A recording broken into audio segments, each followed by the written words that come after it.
En esto diferenciamos el espíritu de verdad y el espíritu de error. La persona natural, la persona que no tiene a Cristo en su vida, le es locura la información espiritual. En los 40 años que tengo predicando la palabra, 43 de convertido, y en todos los, se podría decir, más de 100 debates que he tenido con escépticos, agnósticos, politólogos, ateos, etcétera, etcétera, siempre me he enfrentado, cuando atacan la Biblia, preguntarles si ya la leyeron. Y créanme que casi un 80% de las personas que discuten, agreden o son hostiles a la Biblia o la critican, ni siquiera la han leído. Y cuando te dicen, ya la leí, quiere decir que comenzaron desde el Génesis. Imagínense nada más. La Biblia no se comienza a leer desde el principio, sino desde el Nuevo Testamento. Y te dicen, ya la leí, o sea, leí los 66 libros en 3 o 4 meses, y con eso ya entendieron los secretos de Dios. Qué tremendo, ¿verdad? Entonces es importante que esto lo tengamos nosotros como base, porque estos secretos que pertenecen al mundo espiritual, a Dios le ha agradado revelárnoslos a nosotros. Cuando Jesús comenzó a hablar en parábolas, Mateo 13, Marcos capítulo 4, etcétera, etcétera, les dijo a ustedes, a los discípulos, a los que me siguen, les he dado a entender las cosas que estoy contando en las parábolas. Que el sembrador salió a sembrar, que el trigo, la cizaña, las aves del cielo, la tierra, etcétera, etcétera, que la gente ni siquiera entiende, tenían un trasfondo espiritual dado a los que siguen a Jesús. Entonces, si tú eres una persona, o los que nos escuchan, que quieres respuestas, por ejemplo, ¿por qué Dios permitió el mal en el universo? ¿Por qué, si Dios sabía que Adán y Eva iban a pecar, por qué los creó sabiendo como omnisciente que es Dios, etcétera, etcétera? No vas a tener respuestas hasta que comiences a seguir a Jesús, porque a Dios no le interesa enriquecer tu conocimiento intelectual, sino cambiar tu vida, transformar tu vida. Entonces les dijo a los discípulos, ustedes que ya me siguen, a ustedes les voy a dar a revelar y a que entiendan, les voy a abrir el entendimiento para que comprendan las cosas que la gente común y corriente, por muy inteligente que sea, no las puede entender. El libro del Apocalipsis, que es el 66º libro de la Biblia, es un libro lleno de símbolos. Y todos estos símbolos que aparecen en el Apocalipsis aparecen en el Antiguo Testamento. Casi la mitad de las citas del Apocalipsis vienen del Antiguo Testamento. Entonces, si yo quiero entender en el Apocalipsis qué significa Babilonia, o los 10 cuernos, o las 7 cabezas, o quién es la bestia, necesito tener un conocimiento anticipado del libro de Daniel, del libro del Génesis y del libro de Ezequiel, principalmente para yo poder interpretar o enseñar el Apocalipsis. Entonces, vamos a abordar en esta mañana, en esta serie que me ha parecido de veras maravillosa, y yo mismo estoy asombrado cada vez que descubro más y más misterios en la Biblia, el misterio de Babilonia. En la Biblia hay 2 palabras, 2 ciudades que se mencionan más que cualquier otra nación de toda la historia. Y la primera es Jerusalén. Es la que más se menciona desde el Génesis hasta el Apocalipsis. Y la segunda es Babilonia. Cuando la Biblia termina en el Apocalipsis mencionando a Babilonia, a una ramera que vamos a ver ahorita, por eso se le llama un misterio, porque es la madre de las rameras y de las abominaciones de la tierra. Tenemos que entender que en el Antiguo Testamento fue en la tierra de Babilonia donde comenzó la brujería, la astrología, el ocultismo, las ciencias ocultas y todo aquello que pertenece a la dimensión satánica tuvo su origen en Babilonia. Ahora bien, la palabra Babilonia y Babel son intercambiables, pero encontramos nosotros en Génesis capítulo 10 que la primera ciudad que Nimrod se le menciona en Génesis 10 del 8 al 10 como un cazador delante de Jehová, pero esa palabra delante de Jehová significa en contra de Dios en el original hebreo, y él fue el primer hombre que levantó Babilonia, que después acabaron levantando una torre, Génesis 11, la torre de Babel, donde Dios tuvo que confundir las lenguas, porque si ellos continuaban con ese sueño, con ese anhelo de llegar al cielo y de tener comunicación con los astros, etcétera, etcétera, ellos iban a acabar completamente destruidos por Dios. Entonces, la gran variedad de lenguajes que hay en el mundo es una manifestación de la misericordia de Dios, porque de otra manera nos acabaríamos todos, pero en 3 días.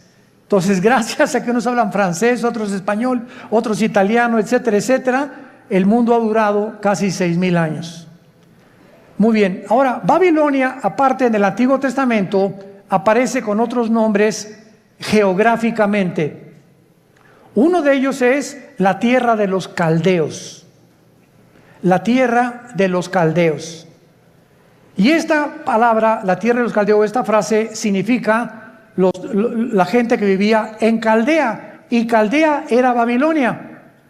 Entonces, cuando tú oyes la tierra de los caldeos, es la zona geográfica donde la humanidad se comenzó a levantar en contra de Dios. Y actualmente, geográficamente, se encuentra en la nación de Irak.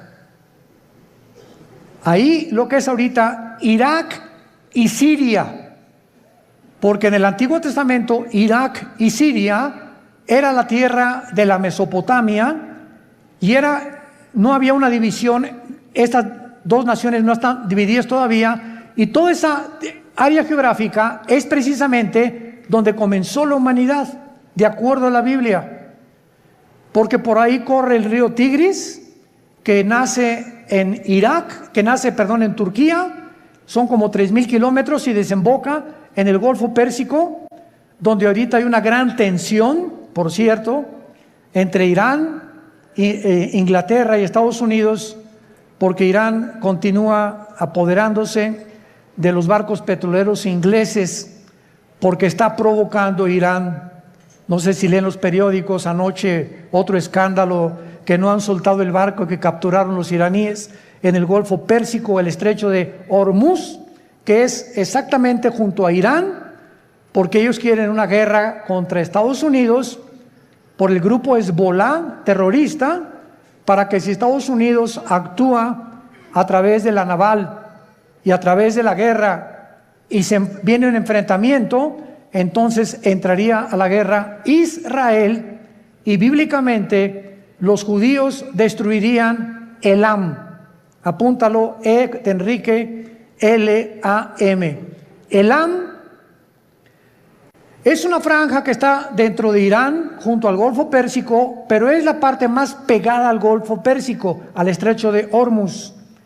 Y ahí en Elam, que pertenece a Irán, es donde se encuentran los reactores nucleares más poderosos de Irán.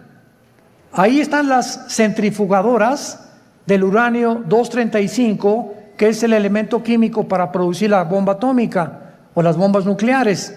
Entonces, de acuerdo a la Biblia, en el libro de Jeremías y en el libro de Ezequiel, se profetizó hace 2500 años que Elam iba a ser destruido, no Irán, porque Irán va a sobrevivir a la guerra de Ezequiel 38 cuando se una con Rusia y Turquía para destruir Israel, cosa que no lo van a lograr. Entonces, Babilonia significa confusión. Confusión. Otras traducciones la han puesto porque en la Torre de Babel querían ellos tener una puerta para con Dios. Querían que era una puerta al cielo que los iba a comunicar con los dioses. Pero la palabra Babel es básicamente la palabra confusión. Entonces vemos que nosotros, que desde el principio de la humanidad hasta el final de la humanidad, los seres humanos vivirán confundidos sin Dios. Esto es lo interesante de por qué aparece otra vez la palabra confusión al terminar el Apocalipsis, relacionado con las religiones. Porque aquí vamos a encontrar a una mujer, y las mujeres en la Biblia siempre han representado dos cosas espiritualmente nada más. Encontramos, ¿verdad?, a las mujeres que representan la iglesia, porque la iglesia se le compara con una mujer, y la otra Jezabel, o la gran ramera, que representa las religiones o la falsificación del camino a Dios, que es lo que querían hacer con la Torre de Babel. Y antes de entrar al capítulo 17 de Apocalipsis, quiero que vean otra cosa en el capítulo 9 de Apocalipsis. Rápidamente regresen al capítulo 9 y vean ustedes algo tremendo. Vemos nosotros en la sexta trompeta, Apocalipsis 9, versículo 13 en adelante, de qué manera se describe en la sexta trompeta uno de los ríos que atraviesan Babilonia. El sexto ángel tocó la trompeta y oí una voz de entre los cuatro cuernos del altar de oro que estaba delante de Dios, diciendo al sexto ángel que tenía la trompeta: desata los cuatro ángeles que están atados junto al gran río Bravo. ¿Eso dice? No, ¿verdad? Junto al Nilo. Tampoco. Qué interesante que hay cuatro principados satánicos ahorita atados junto al río Éufrates, que es el río que atraviesa Irak y Siria, y que desemboca en el Golfo Pérsico, donde hay una gran posibilidad que estalle una próxima guerra. En otras palabras, de acuerdo a la Biblia, el área geográfica más endemoniada que hay, más satánica, más que el Teposteco y más que cualquier otro lugar donde hay brujería a la mexicana, es Irak e Irán. Ahí están cuatro principados atados, y dice la Biblia, y fueron desatados, versículo 15, los cuatro ángeles que estaban preparados para la hora, el día, el mes y el año, a fin de matar a la tercera parte de los ángeles. En otras palabras, el mundo que vivimos actualmente está bajo el control de ángeles, pero no ángeles buenos, ángeles caídos.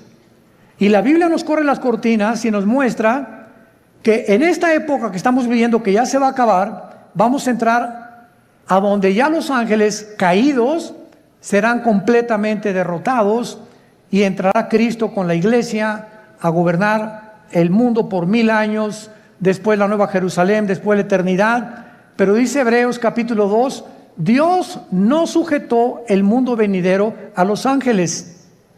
O sea, el mundo que viene después del de nosotros, ya los ángeles no van a tener parte, ahorita sí la tienen.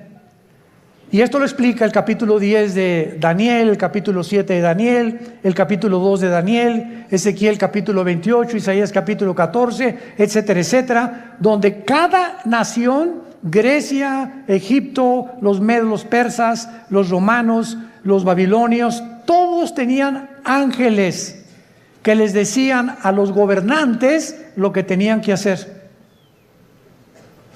Y eso el mundo pues no lo sabe, ¿verdad? Por eso se nos manda a orar por nuestro gobierno. porque hay ángeles que están influenciando tremendamente los asuntos del mundo terrenal donde tú y yo vivimos. Muy bien, vayamos pues a Apocalipsis 17 y veamos este conflicto y este misterio que vamos a resolver, que es el primero de Babilonia. Vino entonces uno de los 7 ángeles que tenían las 7 copas y habló conmigo diciéndome: ven acá, te mostraré la sentencia contra la gran ramera, la que está sentada sobre muchas aguas. Brínquense al versículo 18. ¿Quién es la ramera? Y la mujer que has visto es una ciudad. ¿Ven cómo la Biblia se interpreta a sí misma? No es de interpretación privada la Biblia. La misma Biblia se interpreta a sí misma. Y la mujer que has visto es la gran ciudad que reina sobre los dioses de la tierra. O sea, antes de seguir abordando, la Biblia profetiza en este capítulo que vendrá una ciudad que se va a levantar en el mundo religiosa. Y que esta ciudad religiosa está mezclada con la política. Y que al mismo tiempo esta ciudad va a gobernar la política durante 3 años y medio, y la política que va a reiniciarse con el anticristo va a matar a la mujer, o sea, va a incendiar esta ciudad, y entonces los últimos 3 años y medio de la gran tribulación vendrá la persecución del anticristo. Entonces, los primeros 3 años de la tribulación, la persecución es religiosa. Y los últimos 3 años es política. Y esto es interesantísimo, porque la unión de la religión con la política ha sido durante toda la historia. Un ejemplo, para que no se empachen. ¿Cuáles son los 2 poderes que mataron a Cristo? Los 2 espíritus que mataron a Cristo. El espíritu religioso, no fue el espíritu comunista, ni socialista, ni el espíritu ateo, fue el espíritu religioso y el espíritu político. Cuando salió Pilato ante el pueblo, le gritaron los líderes religiosos: crucifícale. El poder religioso, representado por los fariseos, influyó en el poder político de Pilato. Él representaba como procurador, y Pilato se lavó las manos y dijo: es que yo no encuentro ningún mal en este hombre. Y entonces ellos comenzaron a gritarle: crucifícale, crucifícale y entréganos a Barrabás. Porque la costumbre era que cada Pascua se soltara a un preso político. Entonces, vemos nosotros cómo el poder político cede a la presión del poder religioso, y entre los 2 se encargan de matar al Mesías del mundo. Y desde entonces, antes y por toda la historia, vemos todos los emperadores con brujos. Siempre los emperadores y los presidentes y los gobernadores siempre han tenido personas del mundo del ocultismo. Dichosos los que se han salvado y han tenido cristianos de consejeros, pero siempre han estado consultando a los brujos, a los astrólogos, a los ocultistas. Los invitan a sesiones espiritistas para que invoquen espíritus, pero la unión entre el mundo religioso del oculto, lo vamos a descubrir. El mundo religioso pertenece al ocultismo. Se van a sorprender de muchas cosas, y por eso es tan satánico, porque es el que controla el gobierno político. Y así ha sido durante toda la historia. Y cuando el anticristo, antes de que él pueda tomar el poder del mundo, va a necesitar, Apocalipsis 13, al falso profeta. ¿Quién es el falso profeta? Va a ser un líder religioso que va a unir a todas las religiones del mundo en una sola. Y cuando ya el anticristo vea que ellos le pavimentaron el camino para que su gobierno político pudiera emerger, entonces el anticristo quema a esta ciudad donde se van a concentrar las religiones del mundo y él se proclama, segunda de Tesalonicenses 2, 3 y 4, el único Dios. Donde el mundo lo adora como adoraron a los césares romanos como dioses. Te mostraré la sentencia contra la gran ramera. O sea, aquí hay un juicio contra una ciudad. Es lo primero que acabamos de despejar esta incógnita. Esta ramera representa a una ciudad que está sentada sobre muchas aguas. Las muchas aguas en la Biblia son las naciones, como lo interpretó el versículo 18. Y dice así, versículo 2, con la cual han fornicado los reyes de la tierra y los moradores de la tierra se han embriagado con el vino de su fornicación. Este ángel viene para enseñarle a Juan un juicio, una sentencia que viene decretada del tribunal cósmico de Dios. Quiero que sepas que voy a juzgar a este sistema religioso. Y es muy importante que a esta ciudad se le da el nombre de ramera. Vamos a explicar esto. La palabra prostitución en la Biblia es una palabra que puede tener un uso apropiado cuando algo lo apropias de la manera correcta o un uso inapropiado.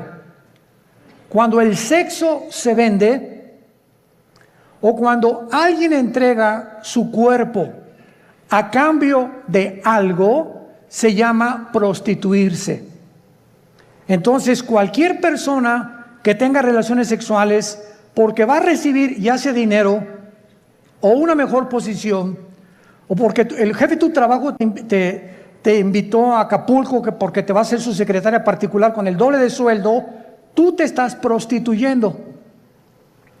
Pero no solamente en ese aspecto se puede usar la palabra prostituirse, también se puede usar en el ministerio cristiano.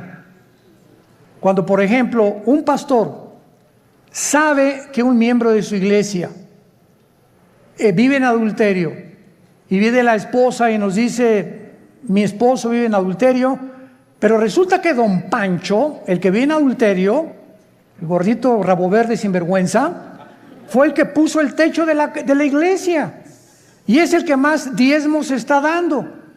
Entonces, si un pastor, por saber que don Pancho es el que más económicamente está ayudando a la iglesia, y ese pastor no disciplina a don Pancho, ese pastor es un prostituto. Ha prostituido su ministerio, se vendió. ¿Me van siguiendo? Siempre que tú cedes a tus convicciones por dinero o por un interés, te estás vendiendo. En la Biblia es la palabra fornicar. Por eso más adelante dice que esta ciudad ha fornicado, ha tenido relaciones ilícitas con los gobiernos.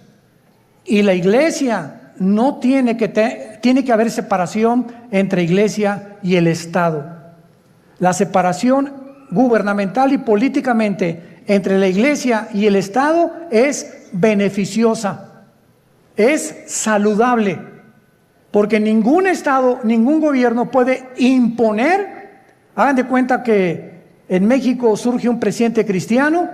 Este presidente de ninguna manera debería atreverse a imponer el cristianismo en la República Mexicana, porque se coartaría la libertad, porque todos somos libres de manifestar las creencias en las cuales nosotros creemos. Pero cuando ya se impone una religión a través de la muerte o de la Inquisición o de la tortura con el beneficio de la iglesia, es cuando vemos que ese sistema se ha prostituido. Se ha prostituido, porque a la iglesia no le corresponde juzgar a los malos, eso le pertenece al Estado.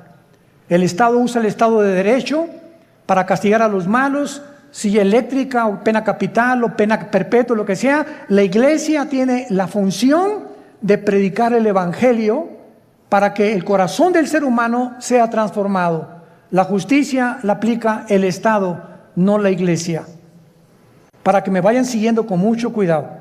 Esto es muy importante, porque el otro día escuché una conferencia de un grande teólogo que me sorprendió con lo que dijo, y me dice, de todos los países a los que yo he visitado en Latinoamérica, el más inculto y el que más ignorante es de todo lo que está pasando, México lindo y querido.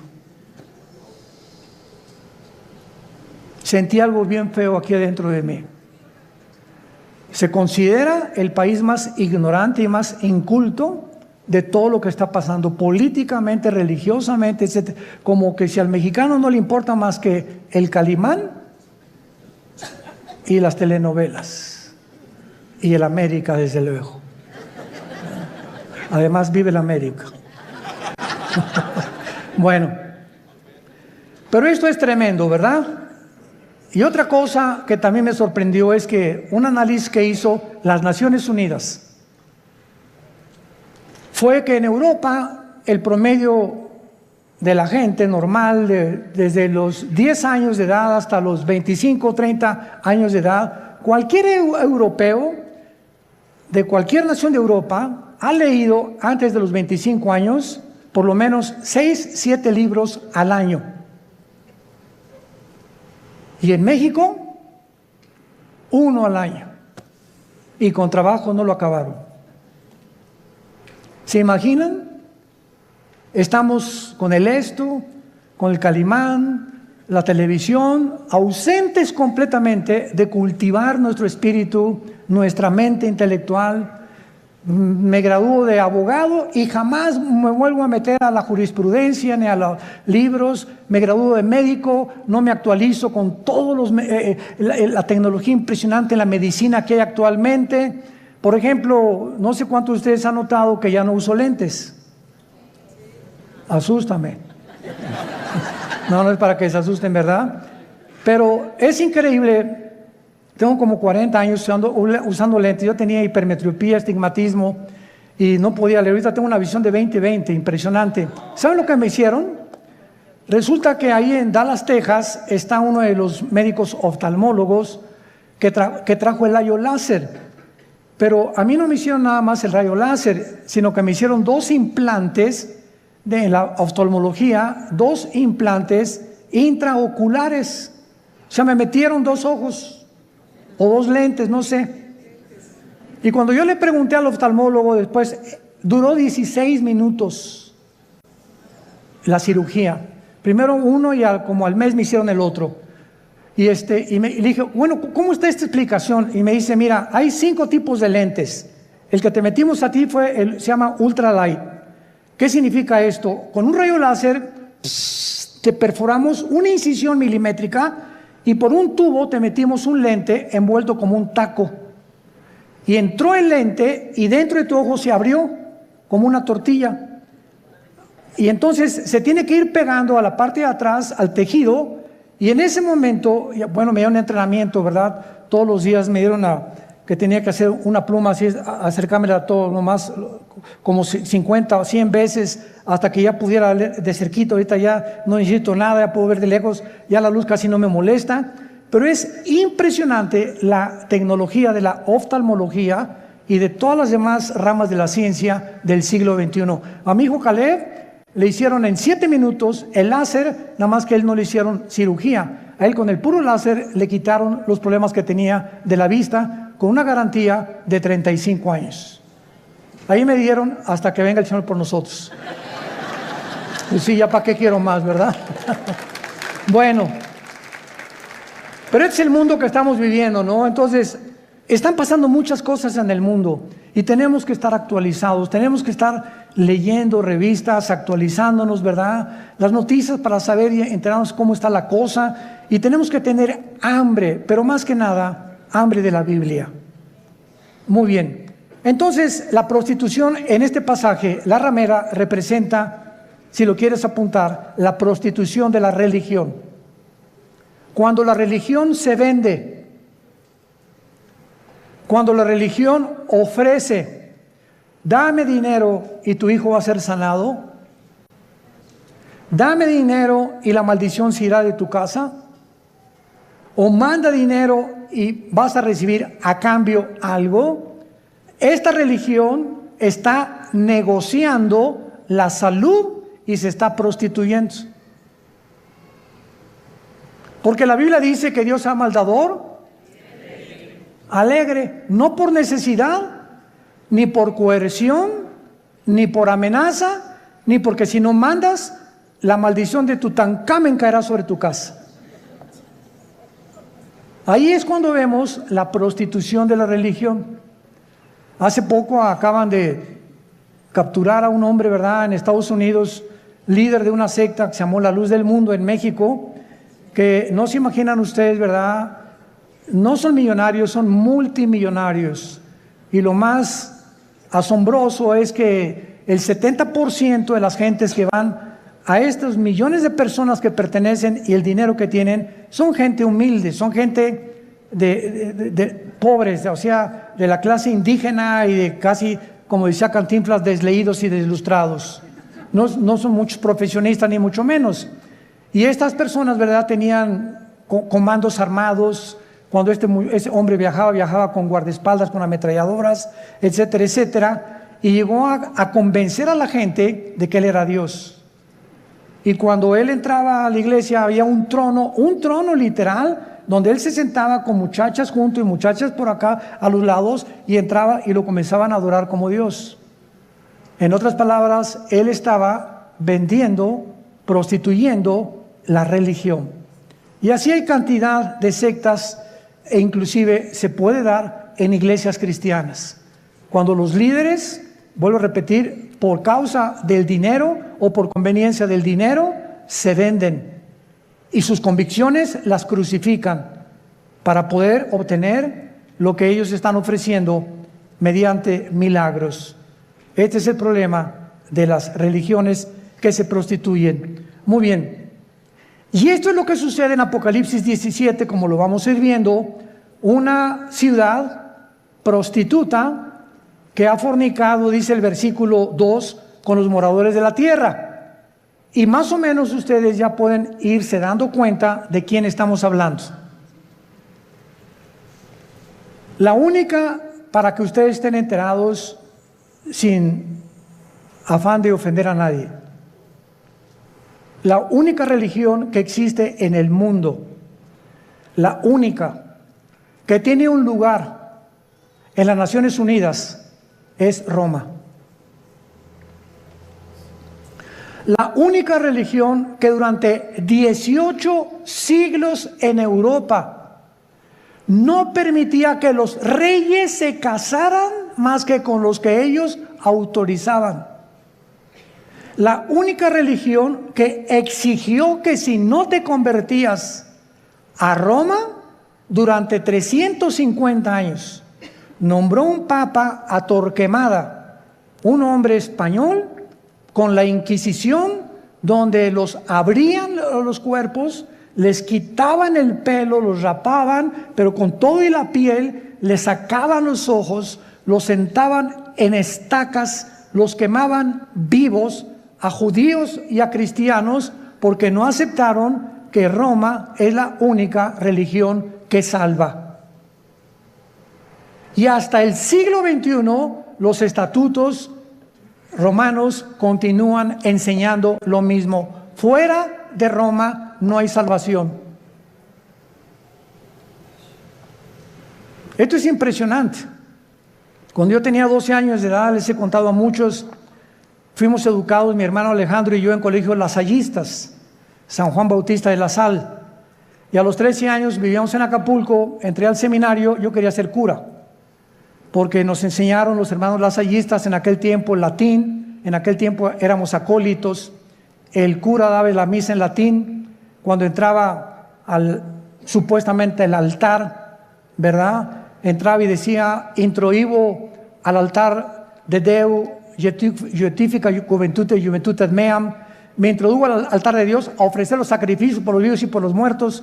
Ya le contamos en latín los ¿cómo se llama?, los acólitos. Y cuando uno de los grandes dirigentes ahí llegó a visitarnos al seminario, nos dijo: ustedes están ya en el tiempo de hacer un voto de celibato sacerdotal. Y pues éramos como 10 o 12 muchachos de 14, 15 y 6 años de edad, y nos volteamos todos a ver qué significa el voto del celibato sacerdotal. Entonces nos dijo este prelado religioso: significa que ustedes tienen que hacer un voto que nunca se van a casar y que su única fidelidad va a ser a Roma, nada más. Oiga, ¿y por qué no quiere que nos casemos? Porque si se casan, el dinero lo gastan en la familia y ya no lo mandan a Roma. Esa es la razón por la cual no les conviene que se casen. Cuando la Biblia ordena, 1 Timoteo capítulo 3, en cualquier Biblia que veas, que los que sirven a Dios de tiempo completo se casen, a menos que tengas el don de continencia. Pero esto es increíble. Ahí fue cuando yo me decepcioné, ¿verdad?, de la religión. Lloré, le dije a mi papá: yo ya no creo en nadie, y me hice ateo. A los 17 años ingresé al Partido Comunista, me uní a la dialéctica materialista, a estudiar el Capital de Marx, de Engels y de todos los grandes líderes, Lenin, que la llevó a la práctica en la revolución bolchevique, etcétera, etcétera, hasta que cuando me convertí, yo estaba a punto ya de casi quitarme la vida, de la depresión a la que yo había llegado, de la decepción y de todo, que ya nadie me convencía, cuando mi hermano Alejandro me presenta a Jesús como el camino, la verdad y la vida. Y yo supe, cuando encontré a Jesús, que era la única razón por la cual yo debía seguir viviendo. Y le prometí desde ese día, fue marzo de 1974, que yo le entregaría mi vida y que lo quería servir. Y desde entonces no lo he dejado de servir, por la gracia de Dios. Bueno, ahora muy bien. Vean rápidamente en el Antiguo Testamento, en Jeremías capítulo 2, de qué forma en el Antiguo Testamento se menciona la fornicación física o la prostitución, así como material o terrenalmente. Una mujer se puede vender por dinero, la cual se le llama prostituirse o prostituirse, o un hombre también.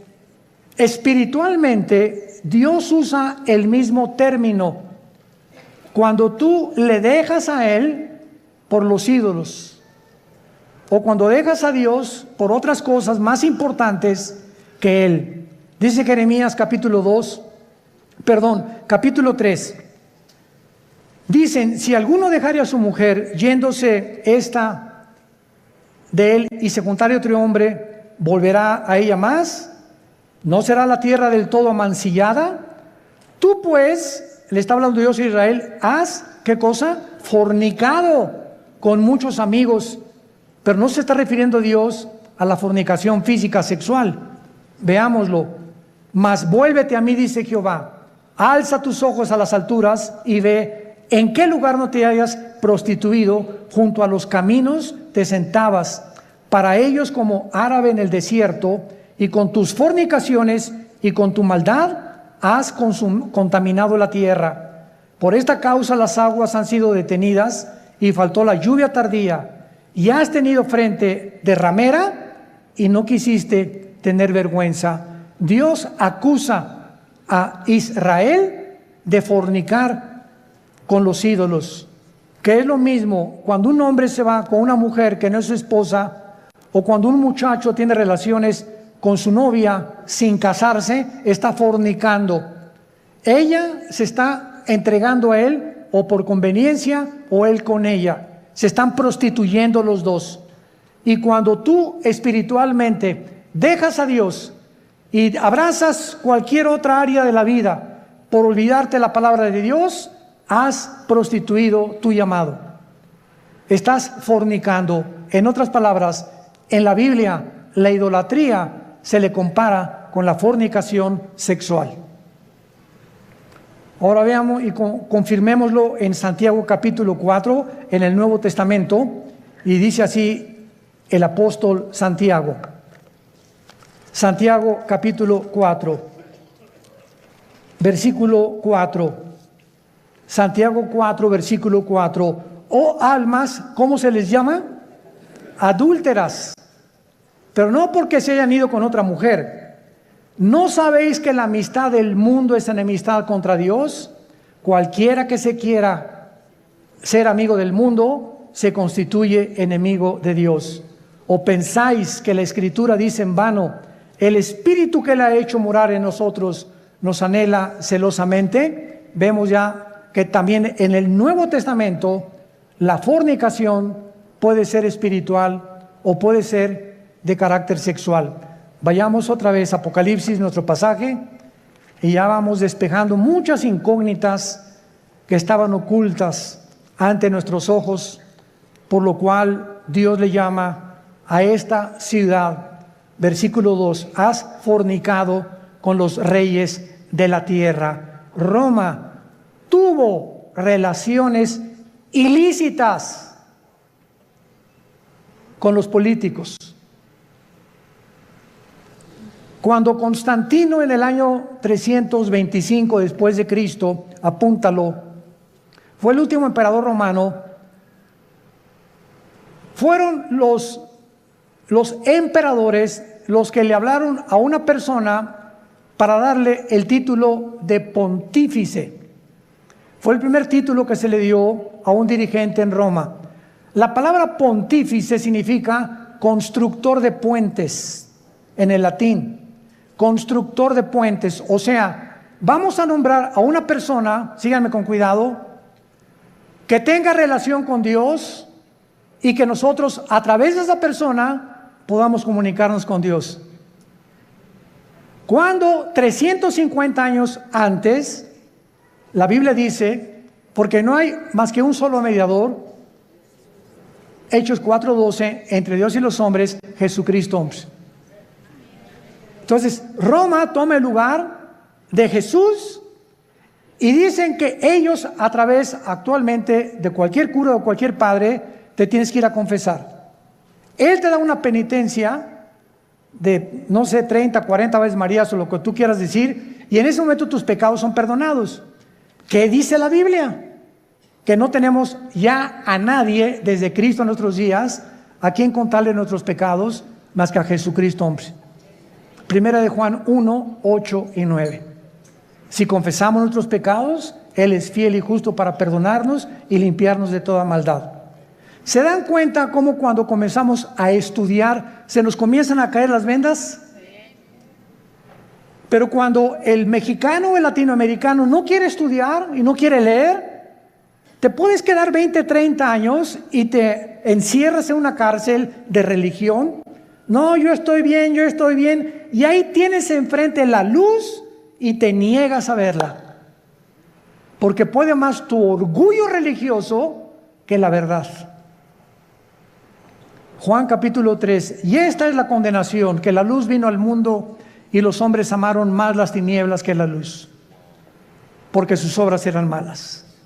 Muchos no quieren venir a la luz, no porque no puedan, sino porque no les conviene. Prefieren permanecer en esa cárcel que salir de esa cárcel y servir al Dios vivo y verdadero.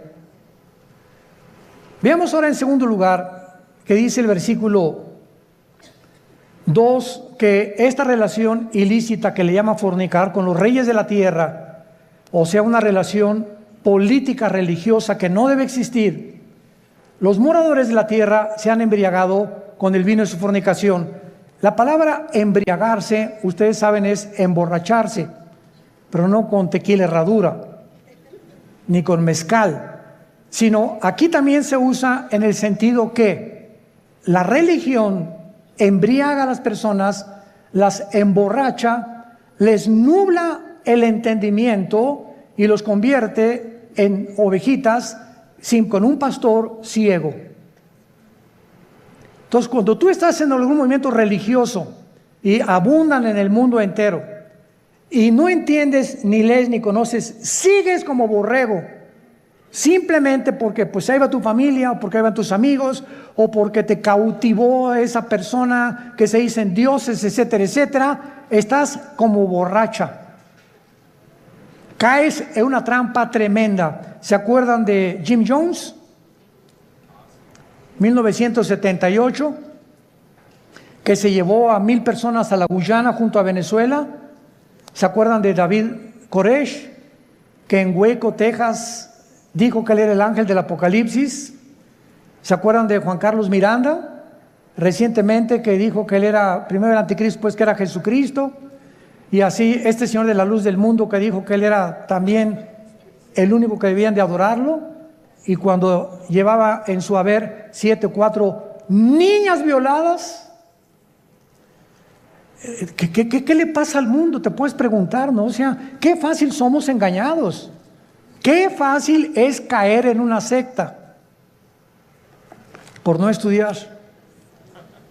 Mi pueblo pereció porque no tuvo conocimiento. ¿Ven la importancia de prepararnos? Ahora veamos aquí en el versículo 3 que el Espíritu Santo traslada o transporta a Juan a un desierto. Y ahí en el desierto tiene una visión tremenda el apóstol Juan. ¿A quién ve a Juan? ¿A quién ve? A una mujer sentada sobre una bestia escarlata. El color escarlata es el color de los dragones. Es un color rojizo, que es el color que se asocia con la sangre, con la guerra y también con Satanás. Entonces vemos ahí una mujer sentada o montada sobre una bestia escarlata. Y esta bestia tenía llena de nombres de blasfemia, que tenía 7 cabezas y 10 cuernos. Nuestro paso actualmente ahorita es tratar de descifrar ¿qué significa la mujer sentada sobre esta bestia? Muy bien, esta bestia en el versículo 8 nos da la interpretación. La bestia que has visto era y no es, y está para subir del abismo e ir a perdición. Número 1, esta bestia es el nombre que el Espíritu Santo le da a una imagen o a un principado satánico que ya había existido antes en el mundo. ¿Se acuerdan de los 4 ángeles atados junto al río Éufrates? ¿Quiénes creen ustedes que sean esos 4 ángeles? Porque si estaban atados, no es porque vivían en Disneylandia, ¿verdad? Sino que eran 4 ángeles que ocasionaron un daño tan grande en la historia humana que Dios los encerró y los va a soltar al final de la gran tribulación, cuando nosotros ya no estemos ahí. Pero en el capítulo 10 de Daniel se nos revela que cuando Dios envió un ángel a la tierra para comunicarle a Daniel el futuro de Israel con la profecía de las 70 semanas, otro principado satánico se atravesó y lo interrumpió durante casi 3 semanas, que mientras había una guerra en la dimensión espiritual, Daniel se encontraba en la tierra orando. En esas 3 semanas hubo una guerra espiritual sin que Daniel lo supiera. Y esas oraciones de Daniel hicieron que viniera el ángel y bajara Miguel, el arcángel y comandante en jefe de las huestes de los ángeles buenos de Dios, para que ese ángel fuera librado y llegara a la tierra, a Jerusalén, a Babilonia, y le entregara a Daniel el recado. Y entonces ahí el ángel le dice a Daniel: me detuvo el ángel de Persia. En otras palabras, el principado que estaba gobernando el imperio pérsico, que es el imperio de Irán, porque en 1935 se le cambió de Persia a Irán, era un principado satánico. ¿Y cuáles son los 4 imperios que Daniel menciona? Babilonia, los medos y los persas, los griegos y los romanos. Estos 4 ángeles del Apocalipsis de la 6ª trompeta son los 4 ángeles que estuvieron al frente de los más grandes imperios del pasado y que fueron imperios antisemitas. Y van a volver otra vez a resurgir. Pero aquí hay un ángel que está en el abismo. ¿Qué es el abismo? Muy bien, la Biblia nos habla de que hay prisiones en el centro de la tierra. Una es el infierno. ¿Quién está en el infierno? ¿Tu comadre? ¿Tu tía, tu tío? No sabemos, ¿verdad? El infierno es el lugar de los espíritus humanos, nada más, desde Adán hasta nuestros días, que bajan al centro de la tierra. Todos los que murieron sin Cristo o rechazaron la salvación se encuentran en el infierno. En el infierno no hay demonios. Ahora, el lugar de los demonios, cuando Cristo vino al mundo, el gadareno le dijo a Cristo, ¿verdad? O cuando los iba a sacar del endemoniado, le dijeron a Cristo: no nos mandes al abismo, déjanos meternos en los puercos, porque los demonios saben que al bajar al abismo ya no salen hasta Apocalipsis capítulo 9, que se les va a abrir la puerta y van a invadir el mundo. ¿Se imaginan? Ahorita hay maldad. Ahora imagínense con todos los demonios sueltos.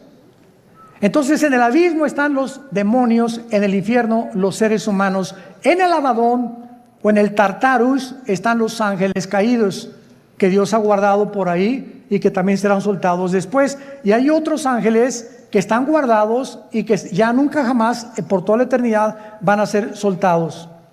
Entonces la Biblia nos muestra claramente que esta bestia que estaba viendo Juan, no hay otro nombre más que bestia para darle, porque la palabra bestia en el griego significa algo cruel, rapaz, sanguinario, que no se le puede comparar a un tigre, ni a una hiena, ni a un león, ni a una águila.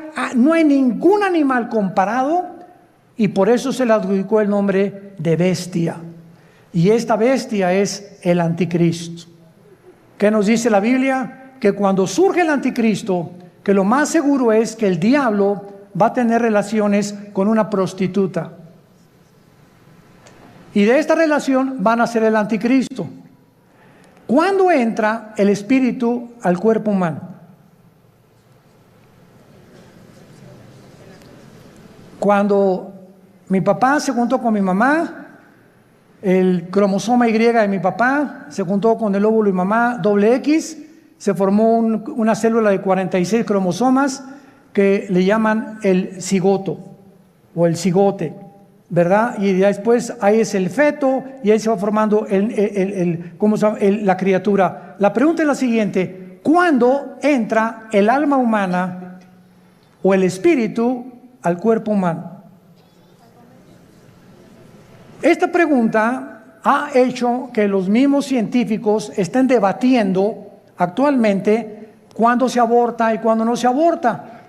No hay ningún médico, ningún doctor, ningún genetista, ningún ginecólogo, nadie que te pueda decir cuándo comienza la vida. Y por eso se ha dado especulaciones. No, puedes abortar a las 3 semanas, a los 2 meses, al mes. Y las leyes en diferentes naciones cambian de acuerdo a la perspectiva y la opinión de tales o cuales médicos.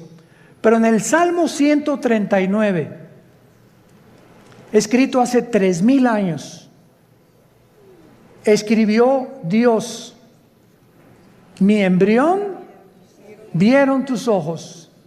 Es en el momento de la fertilización, señores médicos que nos acompañan, es en el momento de la fertilización cuando el cromosoma de mi papá fertilizó el óvulo de mi mamá. En ese momento Dios nos considera seres humanos completos, con toda la información genética, aunque no se haya desarrollado el corazón ni el hígado ni mucho menos, pero en ese momento ya estamos potencialmente completos como seres humanos.